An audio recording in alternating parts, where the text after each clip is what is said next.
Great decorating is all about the details, including a gorgeous textured set of coasters. How we love a coaster. Functional.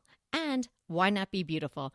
Quince has a gorgeous set of woven rattan coasters in 3 terrific colors with their own little holder that you're going to absolutely love. And if you haven't visited quince.com/DTT yet, get on over there. It's everyday elevated living without the markup. From crisp 100% linen bedding and soft organic cotton towels to airy curtains and premium kitchen tools designed for everyday use. And the best part? Like Quince's clothing, their home goods are half the cost of similar brands. By partnering with top artisans, Quince cuts out the cost of the middleman and passes the savings on to us. And Quince only works with factories that use safe, ethical, and responsible manufacturing practices and premium fabrics and finishes. Elevate your space with home essentials from Quince. Go to quince.com/DTT for free shipping on your order and 365-day returns. That's Quince, QUINCE.com/DTT to get free shipping and 365-day returns. Quince.com/DTT. Welcome to another episode of Decorating Tips and Tricks Plus, where you get more of us. I'm Kelly Wilkness here with Anita Joyce, and welcome to Decorating Tips and Tricks Plus. Today, we are going to be answering questions that were submitted to us through reviews on Apple Podcast. We threw out an idea to all of you that if you left us a review and included a quick question at the end, we would answer them. And today is the day. So we've got 5 great questions that are going to help not only the person who left the lovely review, but also a lot of you. Several of these questions are kind of very universal, and I think will give you some great advice and things to think about. And before we get started, thank you to everyone who leaves a review on Decorating Tips and Tricks. We cannot tell you how much we appreciate. We read every single one of them. It makes us feel so great when you let us know that you're enjoying the show, and when you let not only us, but everyone know that you're enjoying Decorating Tips and Tricks by leaving a review, a 5-star review, we would hope. You let everybody on Apple know that they should be promoting the show out to other decorating enthusiasts, so it helps our show grow. So if you're enjoying our show, we would so appreciate you leaving a review. Without further ado, should we jump into the first review and question? I think so, and I will start it off with tried and true design advice. That is the name of this review, and I'm going to read it because the question is in here. I've been listening for a few years and always pick up something useful and relevant for my home. These women provide tried and true design advice that isn't too trendy, but is still current and applicable. Their style is approachable yet expert. I trust their opinions even when they disagree, sometimes as both come to design with a good eye and years of experience. My question is, I live in a single-story stucco home with a brown bar tile roof in the Las Vegas area. I like a fresh, traditional, transitional home with European influences, English, French. Do you think I could get away with applied molding to the walls in the primary bedroom and sitting area? The walls are textured. Would they have to be made smooth? I love this look, but hesitate because the southwestern style that I live in may not work with such a traditional application. Please advise. What say you, Kelly? Well, thanks very much. It's LV Redhead. Gotta love you already, girlfriend. Fellow redhead, I'm assuming. So thanks so much.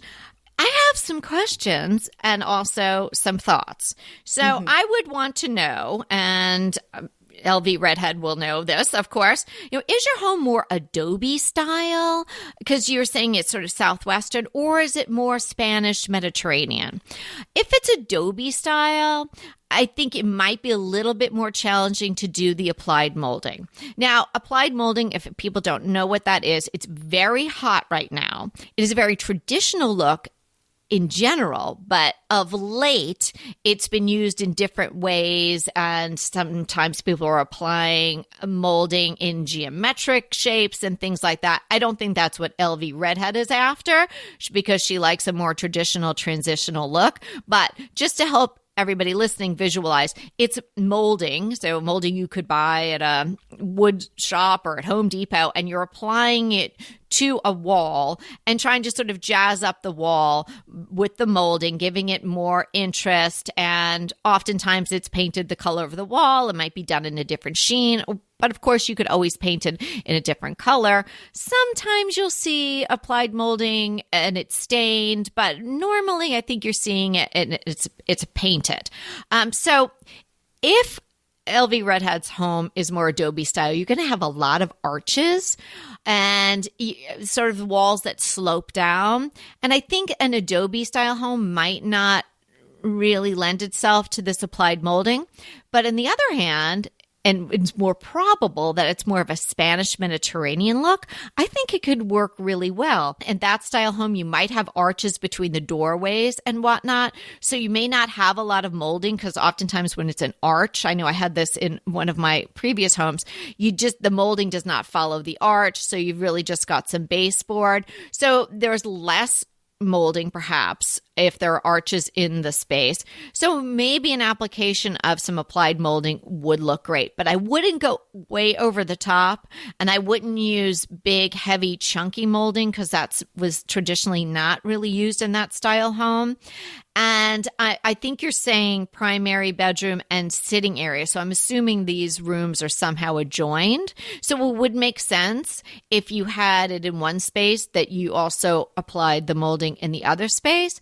But I would do it judiciously, not too much. You could even just do a chair rail around, but you could definitely do some rectangles and shape out some designs on the wall. Another question I would have, and this would apply to anyone who's interested in putting this type of molding, is the room going to allow you to really appreciate it? In that, is there so much furniture in the room that if you went to the extent of applying this molding, doing it yourself or paying someone to do it, are you going to really appreciate it? Or is it going to be cut off by a big bed or a sofa or a love seat? Is the furniture going to be in front of it so much that you really wouldn't appreciate it? So keep that in mind for our LV Redhead in particular, but anybody that's listening and thinking about applying the moldings. Good thoughts, Kelly. For me, well, I did want to mention, yes, you will have to take the texture off. Otherwise, the molding will not fit flush and it's not going to look right. So you would have to remove the texture. So now we're getting into a sticky wicket on that. So how much of that do you remove? And I think a wall with a lot of texture is going to look odd with this applied molding to it. So to me, I would think you would have to remove the texture in the entire room. So is that beyond the scope of what you want to do? Then you're getting in a situation where is it going to look really, really different from the rest of the rooms in the house? How's that going to look? And I'm having a hard time picturing exactly what the house looks like. So my honest answer here is, in this particular case, I would want to see it. I would want to see pictures of it to get my final answer. But in general, I would probably steer away from that in this particular case, and just err on the conservative answer, which would be not to use it. But again, I think if I saw it, I would have a better feel for my final opinion there. Mm-hmm, mm-hmm. But yeah, I think you're getting into some difficult areas with where does removing the texture stop? Is it going to be a stark contrast with the rest of the house? So there's a lot of things going on here that could be a problem with this. Okay, I love it. I think we covered it all. I'm glad you talked about the texture. I didn't consider that even. Okay, so now we have our next review and question, and I'm going to read that to everyone. This is a lovely listen. Thank you. By Fall Candle 78. I love people's handles because you try to figure out, like, why did they pick that? And she must really like that cozy fall candle look, right? So what this review says is, I listen on my walks and I am so pleasantly surprised at the great advice they provide without video. We are too. I have learned so much already from Kelly and Anita that even my husband has commented that he really likes what I have been doing with our house. I love their approachable style of making your home unique and your own. They are not like other quote, influencers, end quote, who want you to go out and buy every trendy item. Not that there's anything wrong with that. I just prefer Kelly and Anita style. I have 2 questions, so feel free to use either. We're going to do both. Oh, and she does say, I need to book a consult, and we would love that. So go right ahead, Fall Candle. We're here when you are ready. So regarding your sofa advice, I am sofa shopping at the stores you recommend for my family room. What color or shades do you recommend if you have a husband who only likes leather sofas and a young boy and a dog? We like traditional styles. So let's answer that question first. Anita, you want to kick it off with that one? Sure. If he is looking for leather, then I think we're really just looking at solid colors, because a pattern is probably going to feel like too much to him. So I would probably stick with solid colors. The problem with solid colors is they do show stains, and you mentioned a young boy and a dog. So I am very concerned about stains here. So I would use a fabric that is going to hold up to some heavy use by kids and dogs. And I think I would be thinking about a darker color. So maybe a darker gray, a dark blue, some other darker color, a dark green, something that's going to work with you. But certainly one of those fabrics that is going to hold up to stains.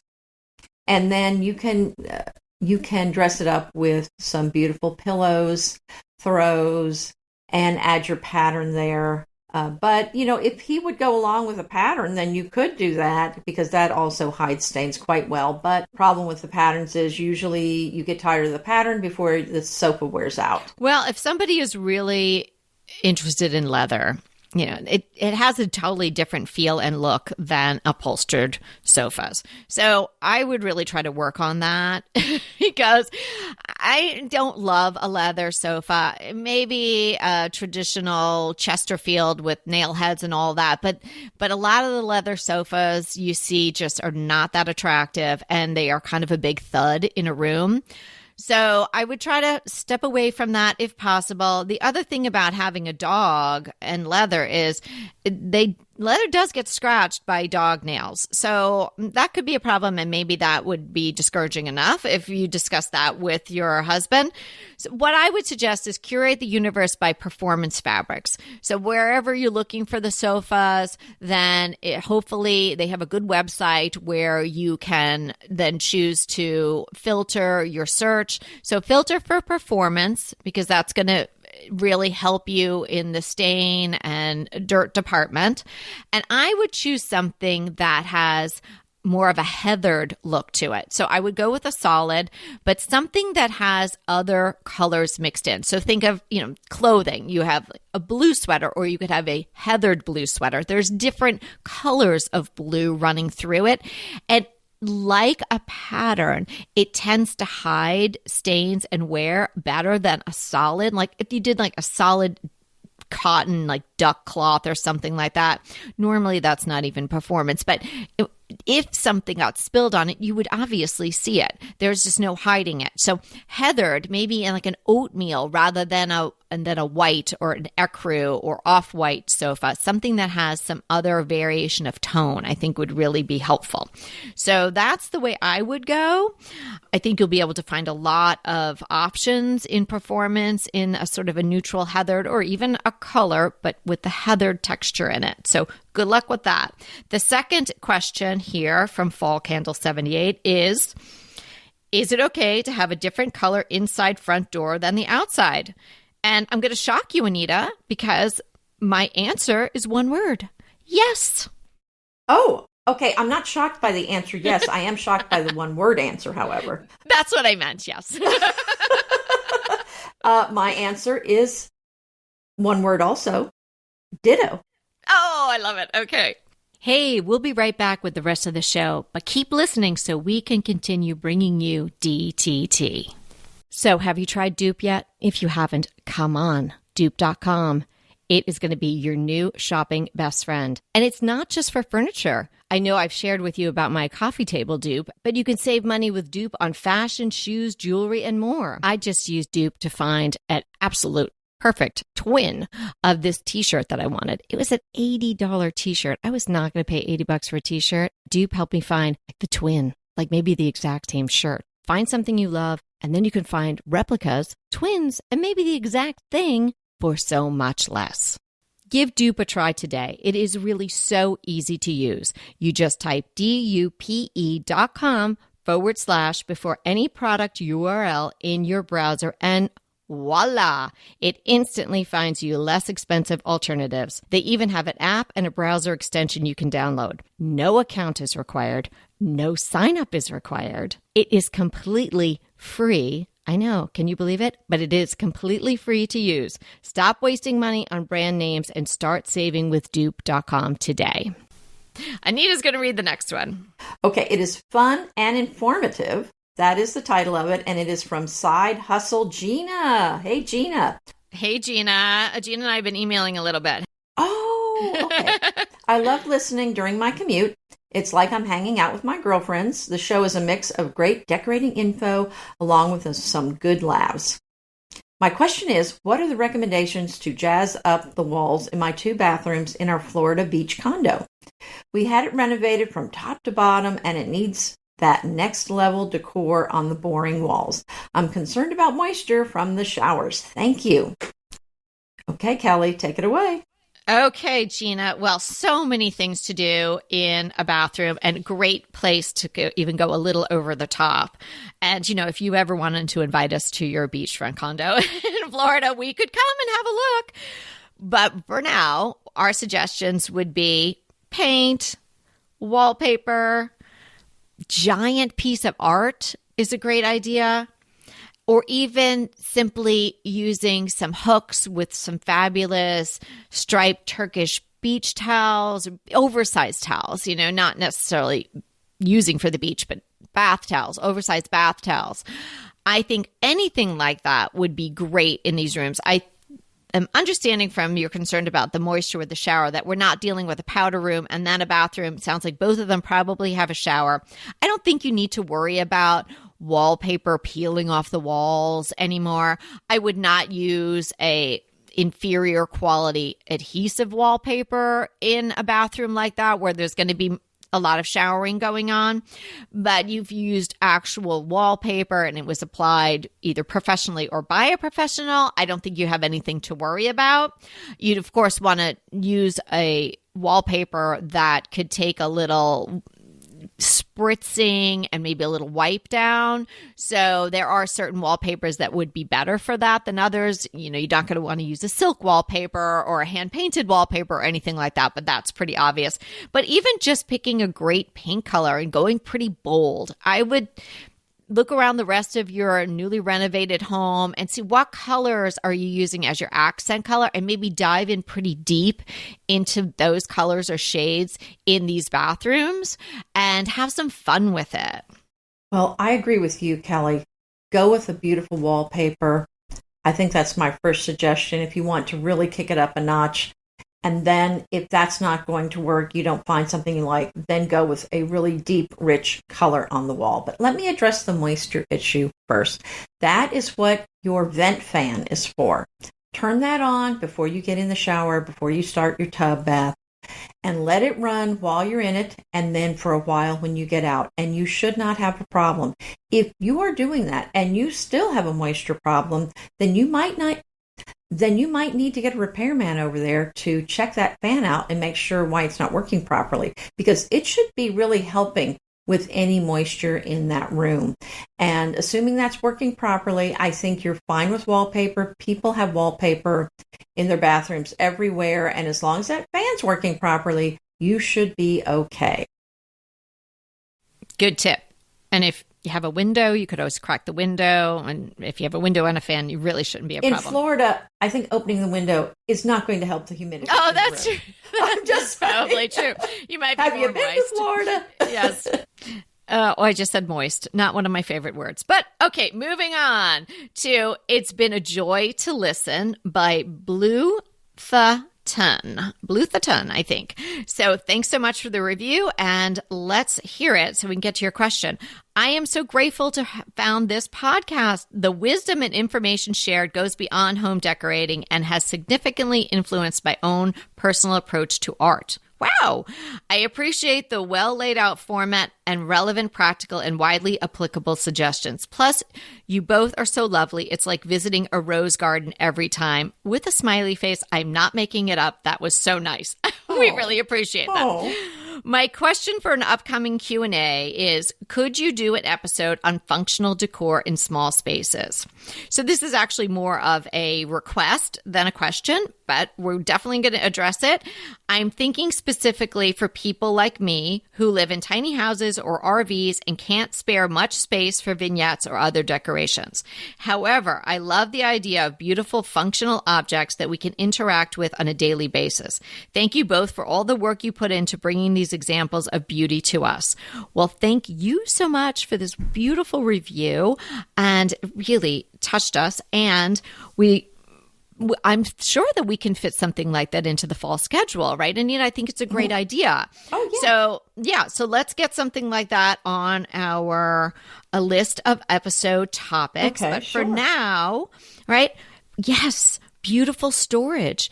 Important for everyone, but more important if you're living in a really small space where you have a limited ability, as we're saying here, as a reviewer is saying, to create these just sort of for decorative sake vignettes or pieces of decor, right? So someone in a small space wants to concentrate on using beautiful storage. So try to stay away from anything plastic. Try to stay away from anything that's just not attractive at all. There are so many things that are beautiful that hold other things. Like in my case, white pitchers. I love using either real ironstone or Home Goods white pitchers to hold things like phone chargers or batteries, or I have matches that I light the candles every night, stuck in one of those. How about a lovely, either vintage or could be new, canister set? I have a beautiful French canister set that sits out, and inside of there are extra rubber bands. The tiny one has paper clips. Another one has more batteries and different size batteries and things like that. So things that you have to store can be put in beautiful things. I love how you refer in your review to having beauty and things that you interact with every day. We think that's so important.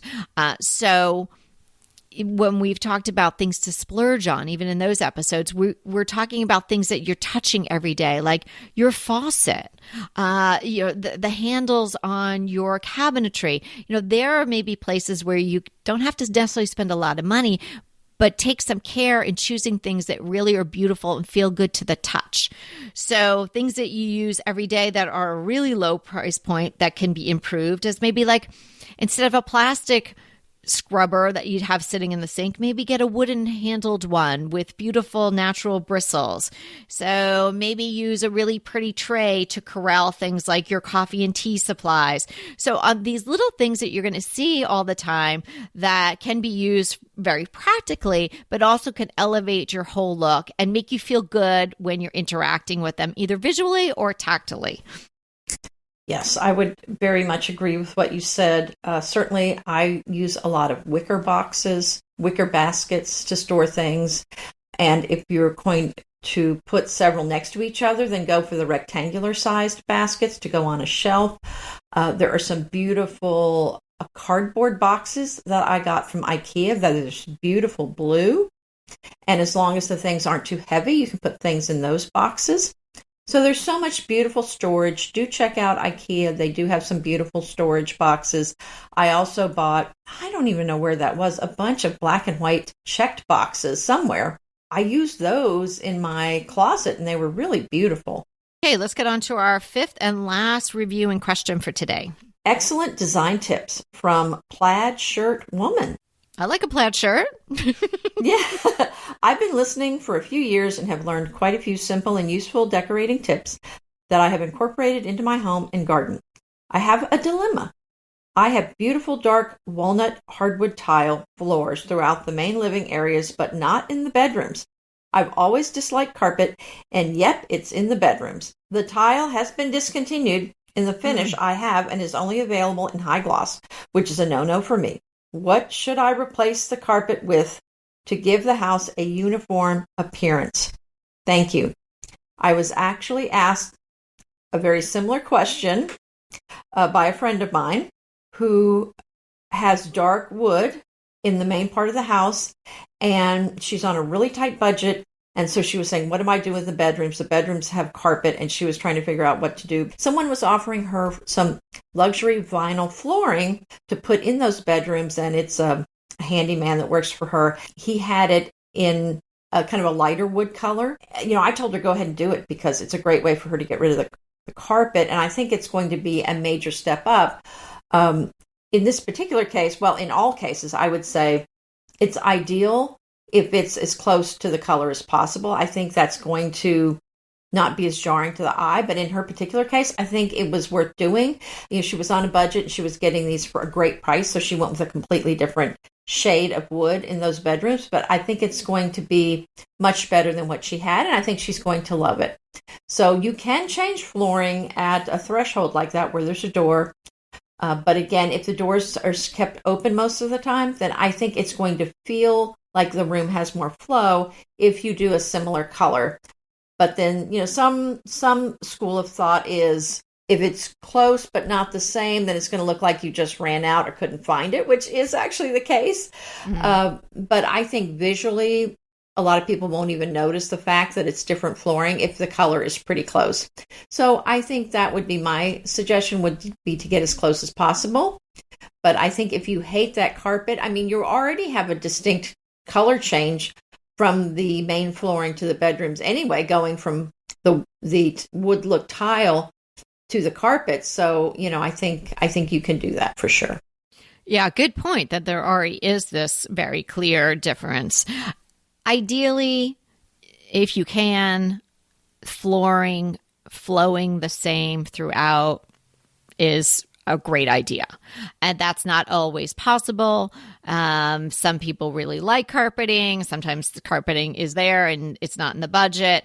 And sometimes in this case, it's hard to match what's already there. So let's look at some options. Anita has already given you one. So it is, to clarify, it's the dark walnut hardwood tile. So it's the tile that's made to look like wood, which I can't believe how good they have made those products. Yes, they look great. Terrific. Right. Yes. So I'm assuming that this might be a ranch house, or at least these bedrooms that we're talking about are all on the same floor. Because obviously if it's on a different floor and you've got a staircase transitioning, it is a lot easier just to have something totally different on another floor, because you're not having that visual flow. Like Anita mentioned, if the door is open, you're not seeing something totally different. And then, of course, there's always a little tweak, a little additional issue. Oftentimes when we're doing these home renovation projects, that the flooring that you have is discontinued, but only in the high gloss. So I have a couple of questions about that. If you've not explored this, maybe something to explore. If you have a good flooring person who's going to install this, I'm wondering if there's a possibility to take that high gloss sheen off or hone it, kind of the way you would hone a countertop. So I have no idea, but I'm just thinking it might be something that you could explore if it's the sheen that you don't like and it just seems too shiny. Tile is very different from wood. You can't really refinish tile, so I don't think you're going to be able to take that off. Well, I don't know, because I know that when you're doing a countertop, they hone them, grind it off, so you don't have the polish on the countertop. So I'm just exploring all options. Something to maybe ask someone. It is different, obviously. You wouldn't use a sander. They would have to use a different product because it's a porcelain tile. So something to think about. Maybe a possibility, maybe not. You could just go with the high gloss, but it seems like it's really troubling you. If you went with the high gloss, more than likely in a bedroom, you're going to have an area rug. So how much of the high gloss sheen would you really be seeing? That's something to consider. And you certainly can transition to a different flooring. I totally agree. If you get close, but just not right, then there's this clashing situation, which is not good. And it does kind of look like you ran out of flooring. But if you did something that was different, I think that might be better if you really, really want to get rid of the carpeting. On the other hand, if it's the carpeting that's really in bad shape, and you're not so opposed to having some type of carpeting, a nice Berber, that can really be lovely in a bedroom and might really be a nicer transition rather than trying to match the existing flooring. So I think you've got lots of options there, and I would explore all of them. Well, I think we got them all, didn't we, Kelly?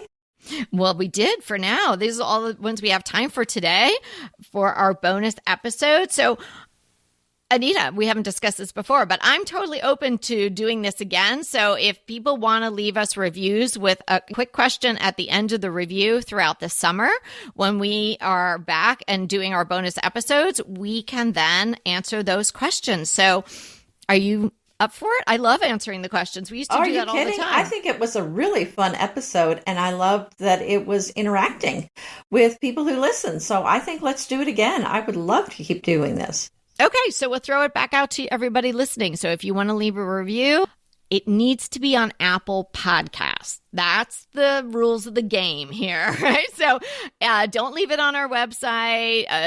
Don't send an email. I mean, you can do all that too. We love that and we appreciate that. But in order to get answered on the show in an upcoming bonus episode, leave your review on Apple Podcasts. And if you have any questions about how to do that, you can ask us, but just grab your phone, scroll to our show, and then you can just scroll down and it says write a review. Tap it and you are in business. And we will then answer the questions as we did today. Well, thanks so much for hanging out with us today. And remember, we are here to inspire you to create a beautiful home. Until next time.